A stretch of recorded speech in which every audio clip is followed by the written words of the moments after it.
Welcome back, everybody. Know it's been a while, but we're happy to have everybody here again. It's end of the season now, where things are dwindling down for both Kyle and I, but kind of getting a chance to sit back, relax, go back over the season, and start diving into postseason. Everybody loves March Madness, so it's always fun to just get a full day worth of basketball early in the morning and all day long, and watch some of your good friends and mentors work all day. How's everything going in your life, Kyle? I have taken more of a break than I've ever taken in the last 13 years between seasons. Usually it might be a week if I'm lucky and I'm straight into softball, or in the past when I worked baseball season. I took 2 full weeks off. I worked college doubleheader last Saturday, and then won't have another game until this coming Monday. So taking a very nice break. It's been very busy catching up on all the things I didn't do all basketball season around the house. Obviously, those expectations ramp up with the wife when we're home, and rightfully so. She's been holding down the fort since basically November. So getting a little bit of rest, and then also getting to do some of the things as far as being a parent that most of us miss out on throughout the basketball season. Yeah, I'm right there with you. Definitely picking up some slack where I can, where I missed out while I was gone, and that traveling while it's gone for a little bit, we get to kind of relax. It's going to ramp back up soon because I'm sure you're just as I am, that all the emails about camps coming out, going to try and better ourselves this summer, and unfortunately, there's not a whole lot of that super locally, so we have to travel. And I know you're just like me, preparing for that financially and mentally as well. That's where I'll pick up as few as I can get away with of softball games. I think typically in the past I've worked anywhere from like 30 to maybe even 45 total dates. And I think as of right now, I have like right around 20. And same thing for weekend tournaments. I used to work almost every single weekend, some sort of U trip or showcase tournament. I think I've got 3 on the books right now. May have to pick one more up to cover some of those expenses for camp season because those aren't cheap for sure, like you said. But definitely enjoyed the time off. Going to do my best to stay as less busy as possible. But I also enjoy getting to catch up with softball friends and get back out there and call balls and strikes. With I think we've talked about it in earlier episodes. Aside from the fact that we're on the move in an entire basketball game, then making judgment calls, balls and strikes is the most difficult thing I do in officiating for sure. So I enjoy the challenge.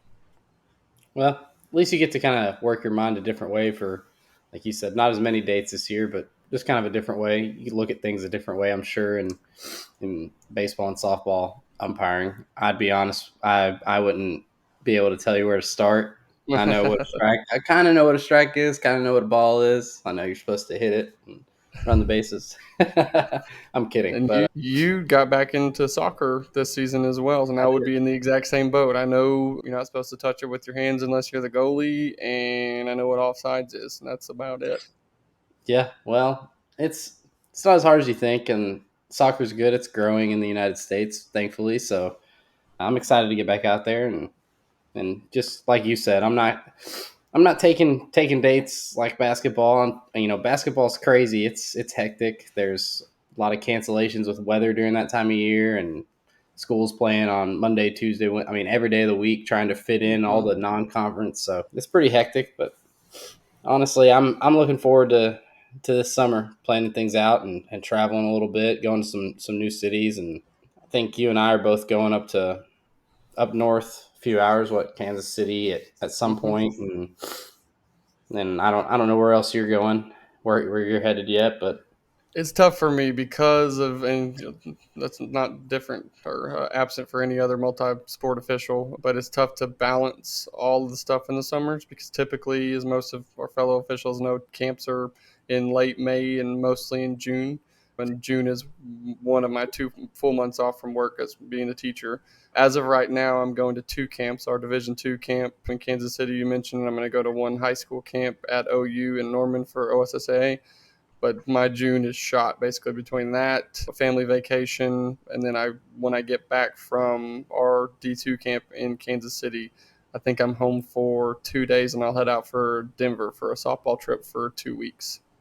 So I think well, when I added it up last, I was going to be home either 4 or 5 days in June. So it's tough. There's other camps I would like to go to. I'm pulled in many different ways. I enjoy that Denver trip for multiple reasons. It's a little bit of a vacation for me. Get to go do some sightseeing, go to some golf courses that are real nice, better weather for sure. I've met a lot of people and had opportunities through softball going to that because it's one of the biggest softball events in the entire country. But then just getting to see old friends that I've made, it's kind of like going to camps. Like you're going to go out to Orlando, seeing friends that I've met through umpiring, and just fun to see them and catch up and see how our families are doing, things like that. But I'm pulled in a lot of different ways, so it's tough to make it to as many basketball Yeah, camps. you can't pass that paycheck up. We know that. Yeah, that also helps for sure. Like I mentioned, I used to go to almost every weekend, and I think typically back then I was making anywhere from 500 to maybe $700 a weekend, which is good money for sure. But I can go out and make about 2,500 in two separate events going to Denver. My hotels are paid for. Really, the only expense is getting out there and feeding myself, which I do pretty cheap throughout the week. Other than my off days, I'll eat something decent, but no, it's hard to pass up that paycheck for paying to go to camps, but at some point that's going to be a decision I'll have to make, I'm sure, when it's one that a hiring camp that we choose to go to, that I'm going to have to give up Denver for sure.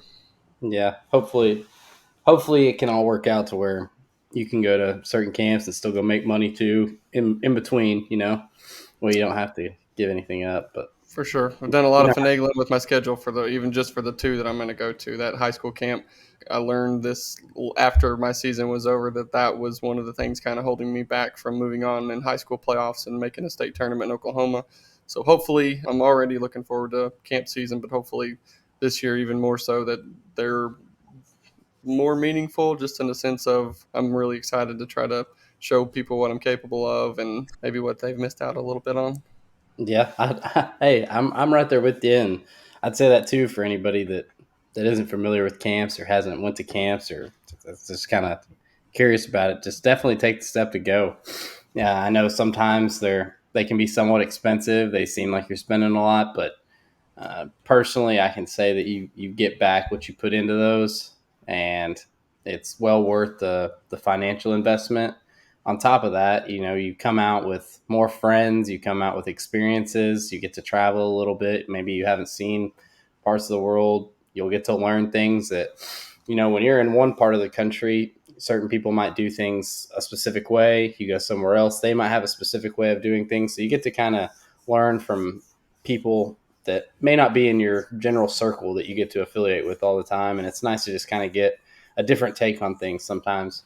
So I'd encourage anybody that's contemplating, it's well worth it. If you're listening to this and you're like, man, should I go to camp? Should I spend that money? Do I really need to spend that money? If you're really invested in attempting to move yourself up and get a little bit better, I mean, don't go to camp with the intention of, oh, I'm going to get hired by this person and get games from this person or things like that. Just go with the whole intention of, I'm going to learn and somebody's going to teach me something that I'm going to be able to take back to the next season and apply that, and people are going to see that, and it's going to in turn make me a better official, and then hopefully correlate into me getting more games as well. That's what we can always hope for. We're not expecting it by any means, but definitely go with the intention to get better. It's worth it. It's worth the money. It's a tax write off at the end of the year anyway. So there's benefits that far exceed the financial aspect, and I would encourage anybody that's interested in trying to just get a little better, meet some people, anything like that, go to camp for sure. And it's time right now, or at least coming up soon. A lot of camps are either already, the dates and things have been released, or they're about to start. So it's time to start getting organized for that. What you mentioned about some of the things that you get out of it, I'd say one of the biggest themes we've talked about on the podcast is relationships. Camp goes right back to that. Not just the friendships you'll make, as far as the people, your coordinators and your assigners that are going to be watching you, that are important people and decision makers, and when it comes to assigning games and things like that, they want to form those relationships with you, because almost everybody that's going to go to a camp is going to be able to officiate. For the most part, we know the rules, we know our primary coverage areas and things like that. A lot of it's relationship based. They need to know who you are, be able to trust you, know what they're getting when, hey, I've got a really tight matchup in the middle of conference season or the end of conference season, what's going to go into that decision making, and who knows what little bit of a conversation at camp or whatever the case may be may go a long ways into you getting that assignment. Yeah, I agree. It's goes a long way, especially on top of that, just availability. You obviously don't want to be the most available person, but being available when the situation arises is definitely a huge kicker too. So always For being sure. prepared, having your schedule, staying on top of your schedule. I know we hit on that in an earlier episode, but as you start getting into those camps and you start moving up and trying to progress yourself, especially in NCAA basketball, it's really important to stay on top of your schedule. You know, that's the same for high school too, because those high school assigners have full-time jobs they've got to manage on top of full-time scheduling, and it's a nightmare and a half. So it's important to just keep the keep your schedule up to date, stay on top of it, get everything done, so the way you can manage everything the right way. That's something I picked up at camp last summer. Was something that's, I mean, it was my availability was something I'd check every now and then once I kind of had it established at the beginning of the season. But like you said, weather changes, game cancellations, for me, doctor's appointments and things like that with the girls or whatever the case may be. I've at least attempted, and I got a little worse at it at the very end of the season. Attempted to try to check that every either Saturday night or Sunday morning, make sure that was up to date for the next week. Because, like you said, even down to high school and junior high assignments, that makes their lives a little bit easier if your availability is up to date. But when it comes to college, that can be a big deterrent in getting games in the future. Because if your availability is not up to date, you're not taking care of business. That's kind of one of those little things that's actually a big thing that can cost you in the long run for sure. And they're not going to Mhm. forget those things in both ways. It could be, hey, Kyle or Austin had their availability up to date. They happen to be open. Put them into this opportunity. Or Kyle has had his availability screwed up 2 or 3 times when I sent him games. This is becoming a problem. I don't think I'm gonna, when it comes to last minute assignments or somebody backed out, that's not really going to be the first name that comes to mind. Yep, I'll go to somebody else. I'll go to somebody else. Yep, Yep. and And there's things happen. I think you mentioned it. You were talking about what episode? I think it was the first episode we talked about it. You double book yourself. Things like that happen. The most important thing is as soon as you figure it out, let somebody know. And then two, just be mm, honest. Tell them what happened. Things happen. As long as it's not a habitual thing, most assigners, even in college, as long as it's not a really egregious screw up on your part, are going to be forgiving. And as long as it's not something that's reoccurring. yeah, that's the facts. And if you ever run into anything, and if you have any questions about off the floor stuff, the taking care of the personal stuff, just reach out. We'll help you out. We'll push you in the right direction if we can. But I think we do have a player too you wanted to talk about. I know you and I were talking about it the other day. Um, So I actually saw this. It wasn't in a game from this season. I saw a clip posted in us from 3 or 4 years ago. So basically, what happens is we get to the very end of regulation. So we're in the fourth quarter. A common foul occurs. The score at the time is the team that just got fouled is down 2, and the referees table everybody kind of screws up, and we give bonus free throws that we weren't in the bonus. So let's say now with the new rule we're at 5 team fouls for the quarter. Let's say this was the fourth, and we accidentally give them 2 free throws that tie the game. That sends the game to overtime. Um, with our window of opportunity for correctable errors, let's say it's supposed to be before the next dead ball. So let's say we get to overtime. We've tipped the ball. Team goes and scores. It's then realized before the next dead ball what happened. So, what are our options there? Can we correct it? If so, how do we correct it? Do we just wipe the points? Do we call it game because it should have been game? It shouldn't have ever been sent to overtime. Do we just wipe the points and move on? Or is it just not correctable at all and we have to bite the bullet and move on as is? So hopefully that's one that never happens. I can say nothing like that specific play has ever happened to me, but it happens fairly often where we either forget that it was the fifth foul or above more than that, and we forget to give awarded free throws. Or I've even had where we went to the line, and sometimes it's either like they switched the foul count on the board really quick, and you thought it was 4 and supposed to be about to go to 5 or something like that. I've actually sorry to cut you off there. I actually got a play. You just reminded me that I'll be able to share on Facebook. Not tonight, but And I'll definitely be able to share it later on as a separate post, but it's a full correctable error, and it's we have the foul. It should have been five. We should have shot back and forth. So it kind of goes in depth. So we'll get to take a deeper look into it too. I think I remember you sending me the play. Was it at Atkins? Not Atkins, not Atkins. They Didn't might you have been have in a? the game. It's at Westside. Is it It was Westside? at West Side, and I think you had Atkins in the game. But I remember you sending me the clip and asking me, like, because I remember, because obviously without commentators, it's hard to tell on some film, like, what's going on, what just happened. Mhm. But that's a good teachable one as well. And sometimes It is. it stinks. It really stinks to admit that we screwed up. But with the rules, and thankfully at times we are able to correct those things. That's just one you go to. There's always going to be one coach that's ticked off. You just bite the bullet, explain what happened, coach. That was on us. We messed up. We're going to fix it. We move on from there. It's the only I'm thing you sorry. can do. I'm sorry. I'm sorry, Coach. I mean, No. that's literally it. Coach, we make mistakes, move on. A lot of coaches will understand that. Obviously, to an extent, you can understand their frustration, and sometimes you let them vent. Sometimes I've even just blatantly told them, hey, as long as nobody around us can hear what you say, you got freedom of speech here for a couple seconds because we screwed this up, and I understand that.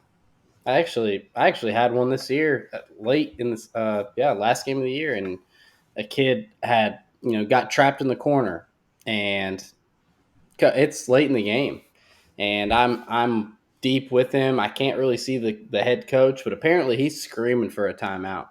Well, the kid is he's on his knees. He stands up with the ball, and so I have a travel, and never heard the coach. Well, the coach still wants a timeout, and he wants to know why I didn't give him a timeout before and I go over to him and I listen to him and I said, Coach, if you called a timeout, I missed it. Okay. And I'm sorry.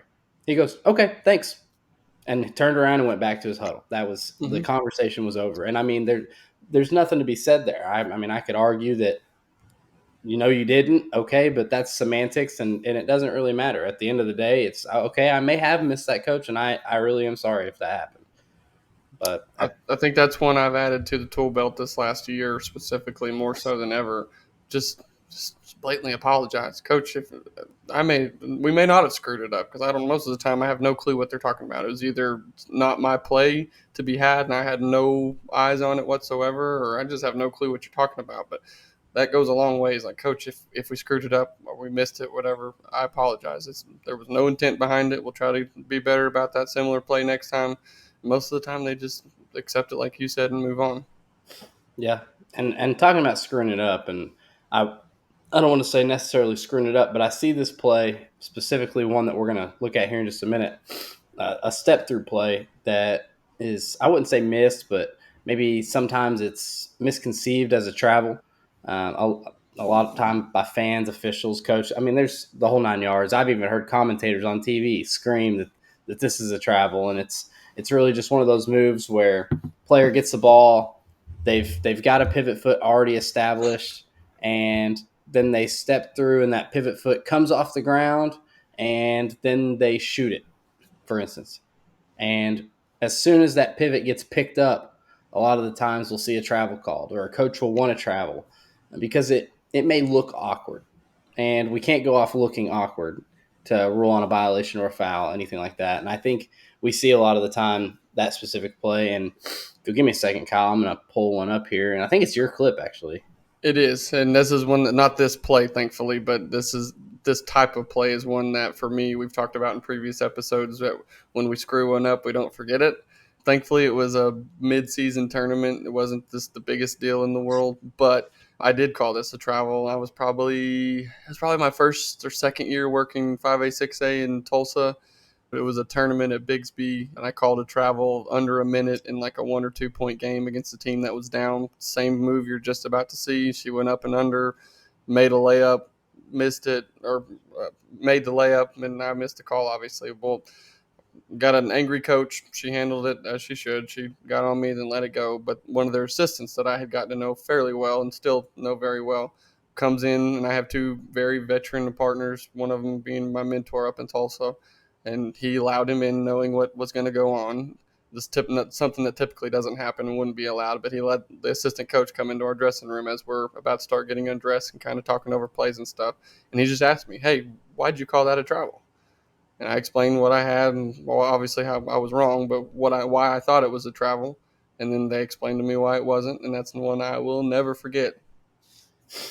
No, that's it's one of those. We talked about that in the past episode, but you have those plays that might go wrong or something negative happened, and those definitely stay in the back of our brain more than the ones that we got right.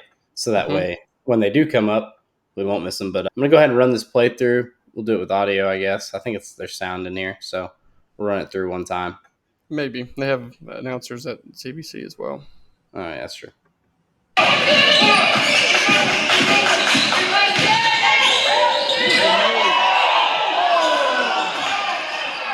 Roll All it right, back one more time. one more time. So all she does is make a move into the post. She establishes her right foot as her pivot foot, swims underneath, picks it up, and shoots the ball. I'll go ahead and slow mo it too, so we can see it. Yeah. So wait till we let's see. Right there is her So pivot foot. So her her right right foot is foot, now her pivot foot. right foot's the pivot foot. Left foot touches. Right foot's still down on the ground as the pivot foot. Left foot touches again. Right foot comes up but never goes back down, and the shot's taken. So not a travel. Great no call. Your And that play guy too. that guy right there in slot looks pretty good. Ugh.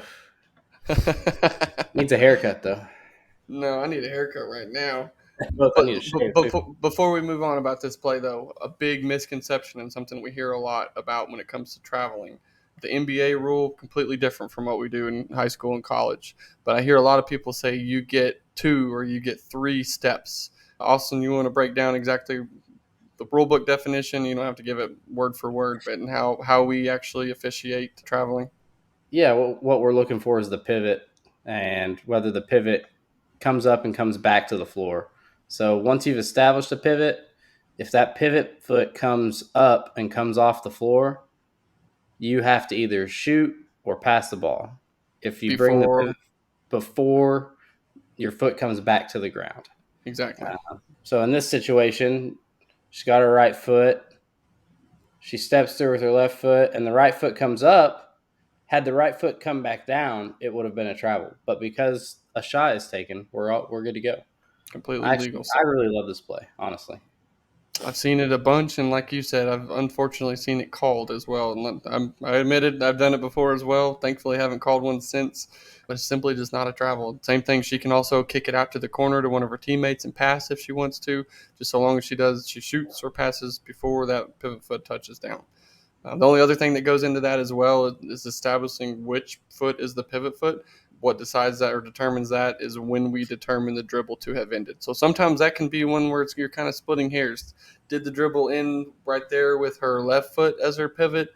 You might could argue that, but to me, the dribble had completely ended with her right foot as her pivot. And I sometimes that's where you'll hear people say, "Well, she took or he took 3 steps." It may have kind of looked like that. To me, I don't think that the dribble had ended. Simple as that. yeah And a lot of times, those rule book terminology quotes, if you will, to coaches will completely shut it down. Whatever they're upset about, you say something along those lines, Coach. I didn't have her dribble ended until right after what you're describing. To me, that was the other foot was the pivot foot, so that's why I don't have that as a travel. yeah, and that's really big too. You talking about a coach saying something or in that regards, and I just think a big tip there is a coach is upset. They're inflated about a call or no call. Have them explain it to you before just immediately having a rebuttal to what happened. Coach, well, what did you have, Coach? Yep. Let's talk about it. I'm definitely open to hearing what you had, Coach. If that's what you had, I had something different. I So just didn't see it that way. I didn't see it that way. Yeah, there's so many different ways that you can go with that, but just taking the time to actually listen instead of just immediately responding to something goes so much further than anything. Because I think 9 times out of 10, they know whether the call was actually, they know. So I think a lot of the times they just want to see what your response is going to be, and B, you know, they just want to vent a little bit. So There's a lot though, as well. I think you're right, especially at the college level. Almost everybody we run into knows the rules. I've actually heard it a lot, and this isn't a knock to high school coaches per se, but I heard it a lot in my high school games this year, and specifically two of my very last games in playoffs. Coaches just adamant about that exact play right there is a travel. You cannot pick your pivot foot up. And that's Mhm. one where we can't do much about that because they don't take rules tests like we have to. That's just one where you either ignore it or speak your piece, tell them what you know about the rule, and move on. And if they can't let it move on, then sometimes you got to take other unnecessary Yeah. steps or unwanted steps, I should say. Hope it turns into a conversation. If you want to ask me before, if you want to ask me questions about why, You know, what's going that's on one there. Well, thing for us specifically. And I think you mentioned it, some of your high school games there towards the end of the season. And I know I was told about it from some people that I know that I see it get in towns that I go to often. Well, let's not question these people. They kind of know the rules. They've seen the podcast, and I've had it mentioned. They call it both ways as a joke because they know about the podcast. But well, I think that's one thing that goes back to the longer you've done this and the more relationships that you establish, even with coaches, they start to realize, hey, Austin, Kyle, whoever knows the rules. If I ask them a mhm. question, they give me an answer back. Because I'm the same thing with you. You've said it as well before. If it's one that you stumped me on, I'm just going to admit to you, Coach, that's not one that I'm super familiar with. That's my fault for not knowing that because it is my job to know the rules. But I'm not going to sit here and make something up to lie to you. Yeah, I'll get Because you an answer in a second. uh-huh. I'll get And even if it's halftime, hey, Coach, I'll double check on that at halftime. I'm going to be honest, I'm not 100% sure. hmm Yeah. So It's one I thing don't I know. love. Dad talked about and come to like technology wise, something that he and his longtime partners didn't have was us being able to watch film. Well, Mhm. even with the rule book, and I know you could have a paper rule book, but even with these handy dandy cell phones we've got the rule book at our fingertips. And one thing I love about our new Federation app is the search feature. You can literally search any keyword or phrase or sentence, whatever it is, and it'll pull it up immediately. Yeah, it's been nice. I'm glad I finally got my access back. Got everything fixed with NFHS. So My boy had to email the NFHS directly. yeah, I had to get that taken care of so I could download my books. But that's been taken care of. I don't have to buy them individually now. So that's all good to go. But it was a good year. I'm happy with how the year went. I'm sure you probably share similar feelings with that. It was fun, lots of travel, new schools for. I think you had a Mhm. few new schools this year, right? Yeah. So High school and college for sure. yeah. So Like I I don't went know. to two places I hadn't been for Division II, and then playoff Mhm. wise for high school, I went to three places I hadn't been to. So new gyms, new faces, new coaches, all of that. I think one thing that postseason wise, it feels good looking back, feeling like this was my best season yet. A lot of that Good. goes into you and I bouncing back plays and rules and things all the time. I mean, it's just we say it a lot, but it's like riding a bike anymore, especially in a high school game. It's fun to look back and realize how good of a season you had. It's also Mhm. fun, not so fun at the time. And now that I'm 2 or 3 weeks past, getting to kind of review the season in my head and think about the things that I even as good as I felt about the season, the things that I can improve on. And Mhm. one thing we've talked about, and one thing that I think is important going into camp season, if you've already, like say you're exactly where Austin and I are, we're kind of part time in Division II, working our way up, trying to get more games. What can separate you going into camp? Like we mentioned earlier, everybody's going to be pretty good at play calling, know the rules, know their primary coverage areas, and things like that. What can separate you? For us right now, we're focusing big time on fitness. For me, I've looked like a beanpole most of my life, so gaining a Same. few pounds and looking like I'm gonna be wearing my shirt and not the other way around will make a little bit of a That's difference. right. That's right. Both And of then us. I think go as far as not me personally or even yours, looking back on the season, once we're finished, one thing you mentioned earlier, I really enjoy watching our friends work. Sometimes it's a little bit of a jealousy thing. Absolutely, shout out you for working your fourth final, by the way. But it's a Appreciate that. little watching that. It's like my season's been over for a week, and I'm still watching Austin work.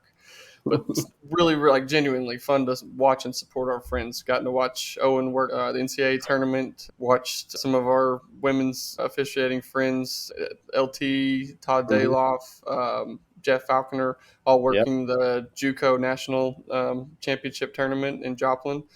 Really, really fun just to get to watch them do their thing, learn from those experiences and watching them because Yeah. that's most of the time I'm watching their play calling and aesthetics, the way they look and carry themselves, because I want to do those same things. I want to be in their shoes and be the places that they're at right now, still working on, what is it, March 23rd.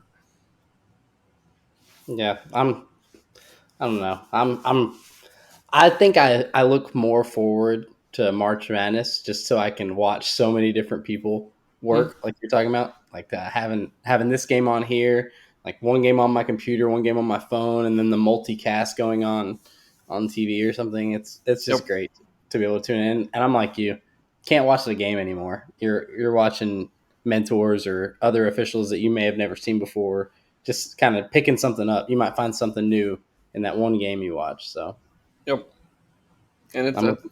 that can be, I mentioned what can separate you. Watching them, they obviously have those things that it requires to be calling at those levels.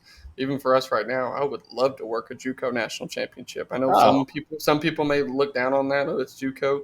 I don't care. That would be a yeah. blast, because no matter what you think of the level, those games are extremely important to those teams and players. And I think every official there would agree with you as well. Like, these are extremely important games, not even just for maybe resume building and things like that, just for the game in and of itself. I enjoy those challenges, just like even for high school playoffs, loser goes home games. It's a little bit of pressure on us, ramped up Mhm. more so than in the regular season. Those play calling errors, if you will, matter way more in those games than they did back in November or December. That's where we get to revert back to our training, go back to all those texts we share every day and all throughout the year, and all the videos and stuff like that. And then as long as you got good training, you got a good foundation. When things hit the fan and things get intense, you're just going to always revert back to that. So I fully agree. And the longer I've done this, the easier that gets. I can specifically remember the second to last set I worked in playoffs, very end of February, maybe the 1st of March. But thinking I had a really, really close girls' game that came down to the wire and the team missed a buzzer beater. But thinking throughout that game about our conversations, little things, whether it was a specific rule or just trying to get mentally relaxed so my body language would also agree with what was going on up here. But those things, you revert back to your training, like you said. It's really, really nice to be able to fall back on those things in tense moments for sure. I agree. And speaking of training, I know we kind of went in depth on that on one of those plays about a foul where we shoot free throws at the end, game goes to overtime, we have a bucket in overtime, and then we get told after the bucket, hey, you know, we should have never shot those free throws. What do we do? And so we'll post more about that on Facebook going into the week. So it's kind of in text form, so you can kind of read it. I know it's a little bit easier for me to understand when I see a question like that, and we'll put some choices out there for everybody, just to kind of get an idea of what you may think the answer would be to And crazy we'll play give you like an that. answer next week, because we will have an episode next week. We're going to get back on track. Um, been very busy even in the off season, but the plan is to get back to one a week for sure. We've got some fun interviews that even in on our off time, we got a couple interviews knocked out that we haven't posted yet, and we've got more to come. Most of the college officials that we know wanted to do their interviews earlier on, but couldn't because of their coordinators asking them to wait until the season was over, which is completely understandable. We've Mhm. got a couple of really, really good ones lined out that we've been excited to share with you guys. And those guys are excited to talk to you guys about some of the things that they don't get the opportunity to have an open mic and be able to speak about some of the stuff we're going to get to talk about. It's gonna be fun, and I'm looking forward to it. I always love talking to them. So anybody that works top level, especially, it's great to hear their input. They've got a lot of interesting and very unique perspective for sure that hopefully one day we'll have as well. That's right. That's right. You got anything else? I don't, but we should remind our friends and our loyal viewers of our sponsors at Sports Officiating Supplies. So, from Pee Wees to pros, Sports Officiating Supplies is your source for all things referee. They offer uniforms from 16 different state associations as well as NCAA apparel. As a certified Smitty dealer, they offer a wide selection of uniforms for 8 different sports at competitive prices with personalized customer service. Owned and operated by active officials, we want you to make your first great call. Visit them online at sportsofficiatingsupplies.com. And if you like that basketball discount, you get 10% off basketball apparel or accessories if you'll add in to the end of the website /discount/both ways. Thanks again, everybody, and Absolutely. we'll see you next time on Call Both Ways.